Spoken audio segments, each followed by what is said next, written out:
Welcome to Selva 360. So இன்றைக்கி வந்து பார்த்திங்க அப்படின்னா மும்பை இந்தியன்ஸ் தான் ஜெயிக்கிறதுக்கு அதிகமான வாய்ப்பு. ஸோ இதெல்லாம் பார்க்கும்போது என்னடா நாங்களாம் வந்து சென்னை ஃபேன்ஸு மும்பை தான் ஜெயிக்க போகிறாங்க அப்படின்னு சொல்லிட்டு அசால்ட்டாக சொல்லிகிட்டு இருக்கேன். இந்த வீடியோ முடிஞ்சதுக்கப்புறம் உன்னை கமெண்ட்டில் கழுவி ஊற்றுறேன் அப்படின்னு சொல்லிட்டு சென்னை ரசிகர்லாம் நினச்சிருப்பாங்க.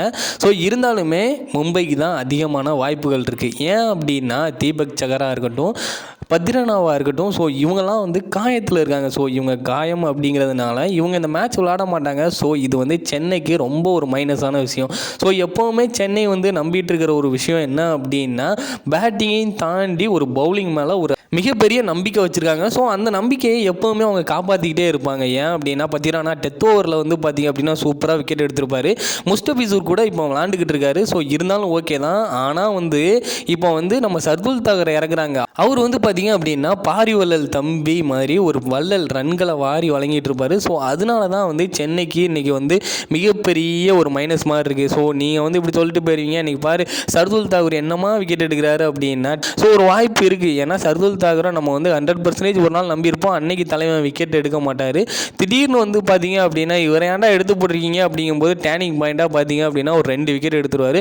ஸோ அது மாதிரி சேலஞ்சாக என்றைக்காவது ஒரு நாள் நடக்கலாம். மற்றபடி தலைவன் 99% அடி வாங்குறது, மிதி வாங்குறது, குத்து வாங்குறது தான் வாங்கிட்டு இருக்காப்புல. ஸோ அந்த மாதிரி சம்பவங்கள் இன்றைக்கி நடக்கிறதுக்கு நிறைய வாய்ப்புகள் இருக்குது. ஸோ அது மட்டும் இல்லாமல் ரகானே வந்து போன மேட்ச்சில் வந்து பார்த்திங்கன்னா லாஸ்ட்டாக வந்து அவருக்கும் வந்து ஒரு இன்ஜுரி தான். ஸோ அவர் வந்து வராரு. ஸோ ஓகே தான், சென்னை டீம் இருக்குது. ஆனால் வந்து பார்த்திங்க அப்படின்னா மும்பையோட ஹோம் கிரவுண்டில் நடக்கிறது தான் இன்னும் ஒரு மைனஸ். ஸோ இந்த மைனஸ் பவுலரையும் தாண்டி இது ஒரு மைனஸ் இருக்குது. ஏன்னா அந்த டீமில் அங்கே தான் வந்து பயங்கர சப்போர்ட் இருக்கும். ஸோ இந்த சப்போர்ட்டுக்கு இடையில எப்படி விளையாட போகிறாங்க பிளேயர்ஸ் அப்படின்னு தான் வந்து மிகப்பெரிய ஒரு சோகமான விஷயம். டோனியை பார்த்தீங்க அப்படின்னா அவர் எந்த கிரவுண்ட்லனாலும் ஹோம் கிரவுண்டு மாதிரி அழகாக விளாண்டுட்டு போயிடுவார். ஸோ இருந்தாலுமே வந்து பார்த்திங்க அப்படின்னா மற்ற பிளேயர்ஸை தான் பார்க்கணும். ஸோ இது ரொம்ப மைனஸான விஷயம் அப்படின்னே சொல்லலாம். டேரியல் மிச்சல் கூட அவர் வந்து டெஸ்ட் மேட்ச் விளாட்ற மாதிரி தான் பாலுக்கு பால் விளாண்டுட்டு இருக்காப்புல. ஸோ ரச்சின் ரவீந்திராவும் ஸோ அதுக்கேற்ற மாதிரி மேட்ச்சில் அடித்தார். அதுக்கப்புறம் எந்த மேட்ச்லையுமே அந்தளவுக்கு பெருசாக ஸ்கோரை கொண்டு போகல. ஸோ ஒரு ருத்ராஜ் கெய்க்வாட் மட்டும்தான் அப்படியே போராடிட்டு இருக்காரு. ஸோ இதுதான் சென்னை டீமோட மைனஸ் அப்படின்னே சொல்லலாம். இந்த பக்கம் பார்த்திங்க அப்படின்னா மும்பைக்கு ரோஹித் வந்து ஃபார்மில் இருக்கா, இசான் கிஷன் ஃபார்மில் இருக்காப்புல. அதுக்கப்புறம் பார்த்தீங்கன்னா சூரியகுமார் யாதவ் கூட லாஸ்ட் மேட்ச்சில் சூப்பராக அடிச்சிருந்தாரு. ஸோ அவரும் வந்து ஃபார்மில் இருக்காப்புல. திலக் வர்மாவாக இருக்கட்டும், ஹார்திக் பாண்டியாவாக இருக்கட்டும், ரொமாரியா ஷெப்பர்ட்டாக இருக்கட்டும். ஸோ இந்த மாதிரி பார்த்தீங்க அப்படின்னா பயங்கரமாக டீமை செட் பண்ணி வச்சுருக்காங்க. நபியை சேர்த்துருக்காங்க, ஸ்ரேயாஸ் கோபாலை சேர்த்துருக்காங்க. ஸோ இவங்கெல்லாம் பார்க்கும்போது மும்பை இந்தியன்ஸுக்கு ஒரு வேளை இந்த மேட்ச்லாம் வந்து பார்த்தீங்க அப்படின்னா சூப்பர் வாய்ப்பாக இருக்கும். ஸோ இவங்க வந்து கண்டிப்பாக சென்னை மேட்ச்சை இன்றைக்கி வீழ்த்திடுவாங்களோ அப்படிங்கிற மாதிரி தோணுச்சு.